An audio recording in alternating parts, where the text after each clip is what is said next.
So, this is a review for Illusion of Gaia, the second part of the Quintet Gaia trilogy. Um, um, in my opinion, it was a progression of what Soulblazer did. An improvement, I can't really say. When it comes to Illusion of Gaia, you would think that they would improve the hitbox detection, but it actually feels worse in this game. The controls feel sloppy and heavy. You know, not clean and polished as you would have imagined compared to Soulblazer. That's one of my complaints about this game. Another thing is the secrets. The secrets in this game are very, very covert. Anybody playing this game casually the first time is going to miss the red jewels. It's they're so well hidden. Well, they're actually unfairly hidden. You know, you're not gonna be able to catch all of them the first time. You're gonna need a guide for that. And the first boss in this game was significantly difficult, which kind of caught me off guard in an unpleasant way at first. But after like 20 tries, I figured it out, and there was a way to cheese it. And, I was like, all right. I mean, I guess that's how you do it. Now, those were the weaknesses. What were the strengths? As a Quintet game, you are in store for a incredible story, incredible dialogue, again touching on themes and on ideas from the previous game: loneliness, love, life, philosophical outlooks. The game revolves around a boy that's looking for his father that ends up being the flute that he holds, and you meet a spoiled princess from a castle. And at first she's like a spoiled brat, because she's an entitled, spoiled princess from a castle.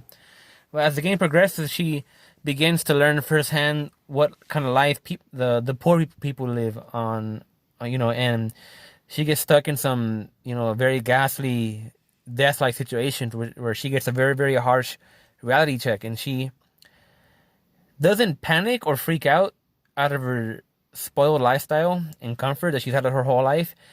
She sort of embraces it and learns from it and begins to understand that, I've been spoiled my whole life,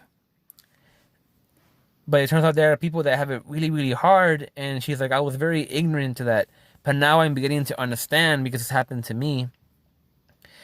And so her character develops upon the hardships you go on throughout the game, where she develops into a much more understanding person as she sees the hardships that you go through, that she's going through, being poor, going on an adventure with no food and water and trying to survive. Her character development was very, very good.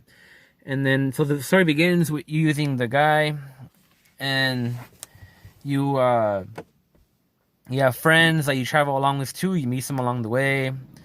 Like Soulblazer is an action RPG. You go around swinging your sword at things. Except this time you can learn special abilities. Some are completely useless after like one or two situations. Especially with Blondie Knight. Like Soulblazer, you're going map by map by map, but instead of reviving life on Earth, you're looking for these spirit stones to help find your father. And you go to a dungeon, and then this game has a very, very hard puzzles compared to Soulblazer, and a lot of these puzzles they'll give you a headache. A lot of these dungeons and temples, you're all over the place, and you gotta backtrack. And it's just, I had to put the game down a few times because I kind of got fed up trying to figure out certain puzzles. One of the things that's new in the game is that your save point is this portal that comes up at random parts throughout the game and throughout the dungeons. So sort of like relief points, like in Resident Evil. Like they come out at convenient places where you really want to save. But what makes them unique is that as the game progresses, you get the option when you enter those portals to change characters. They don't really explain these characters, but the first one is a knight with blonde hair. And he's like, oh, I've been waiting for you all these hundreds of thousands, all this time. and he's very powerful, has his own abilities. You can kind of, but you need him to clear certain parts of the game. Way forward towards the end of the game, you unlock a third one that you also need, because of that third one's exclusive abilities to progress into the game.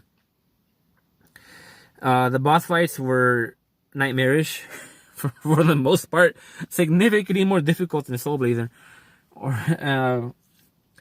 And one of the things that's very unique about the game are the cutscenes, or I guess they're kind of like cutscenes. Like there's a scene where you were stuck on a raft with the princess, and the princess, she gets attached to this boy. You know, there's this whole scene where your main character, you know, the boy, he goes to the castle, he gets caught, gets thrown in jail, and then the girl's like, oh, you know what, I actually want to get out of this castle, and you break out of jail, and you help her get out of the castle, you show her the whole world. And there's a scene where they get stuck in a raft, and actually this is a very trippy scene, because in this scene, before that, you're doing a dungeon, and you've managed to find this boat, and it turns out that even though you were in the boat and everybody was alive and it was in good condition, you were actually in a boat full of ghosts, like corpses, dead bodies, and the boat was all haggard.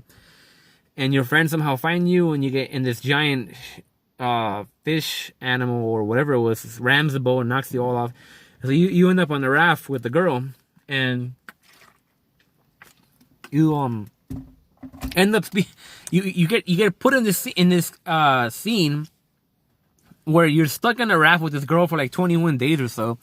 So you're on the raft, right? And it's like during that time, your character bonds with the spoiled princess. They begin to get close to each other. They start to kind of fall in love with each other. They watch the stars at night together, and they kind of wonder whether or not they're gonna die on the raft, because you know it seems to never end. And there's parts where you gotta catch fish, other parts where you get scared when the sharks come, but luckily they go away. And at the end, she kind of cuddles by you to watch the stars and whatnot. And when you wake up the next day, you pass out, and then the game fizzles out, and it turns out that somebody found you guys, but right after your character passed out, and then from there the story progresses, and you end up going to this other scene, and this is one of the very extreme scenes. And keep in mind, this was a kid's game, and yet this is a game where you see like people like get lit on fire and die. And so keep in mind, this is supposed to be a kid's game, which kind of shows you how lax they were before. I know everything's like more hypersensitive, but and more desensitized.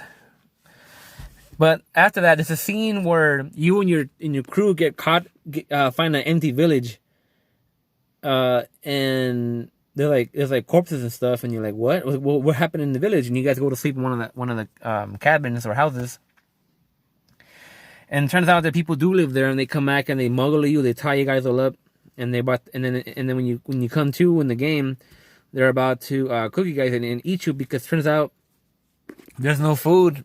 And people are starving, and now you're not the food source. Now here's what happens. From the beginning of the game, that princess had a pet pig called Hamlet that kind of follows you around throughout the game. And so it's supposed to be this cute little piglet that you get attached to throughout the game, because it does all these cool things. And apparently the pig can understand humans. You know, I'll elaborate on that because it'll make sense later.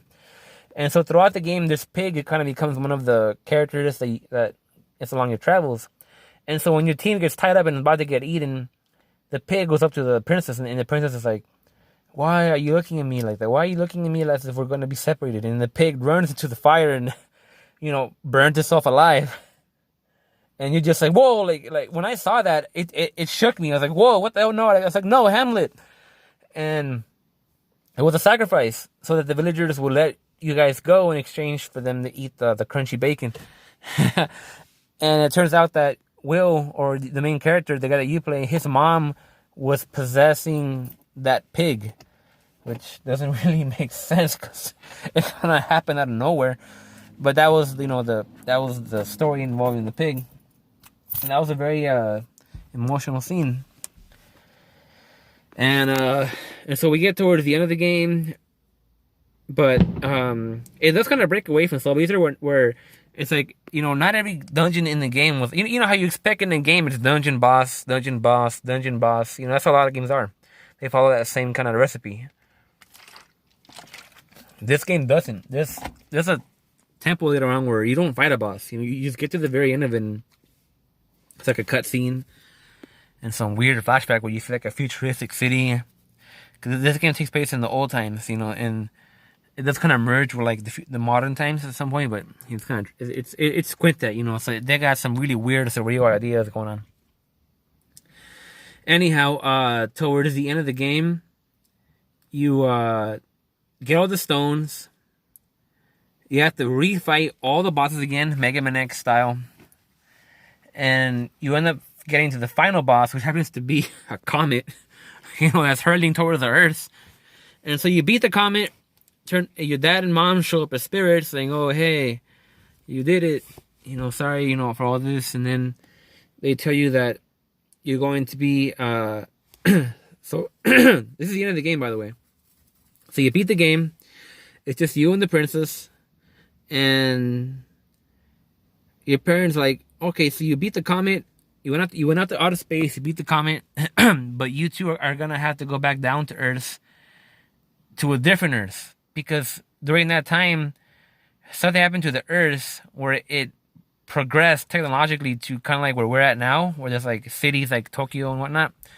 And so you and the princess are kind of like left. You guys are like, wow, like what's going on?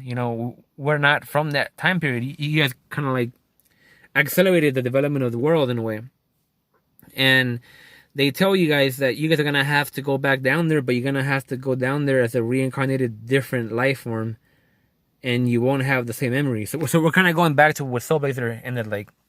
And so the girl says, like Will, like I want to be with you. I don't want to be separated. And Will's like, yeah, I don't want to do this, but we're going to have to. But it's okay. He's like, I will live and die a million times, but I will find you. And so at the end of the game, the main character, you, and the spoiled princess make a promise to each other that when they get sent back down to Earth and get their memories wiped and they get reincarnated, that they will find each other and that they will be able to reconnect. And so they come back down there and the game ends and the credits roll. If you stick around past the credits, it's a scene of a school where Will's there with all his friends, but keep in mind they've all been reincarnated. It's not the same people anymore. And as the bell rings, you can see somebody that looks like the princess kind of run up to them. And so you kind of get some closure that they did meet up again in that world. Maybe they didn't remember themselves at all, but by fate or by destiny, they were brought back together again. And it was another bittersweet ending. So Soul Blazer was good. Soul Blazer was a very good game. It definitely has flaws. It's not a game that I will play again. I could tell you that. But I did enjoy it. And that's the second game of the Gaia trilogy.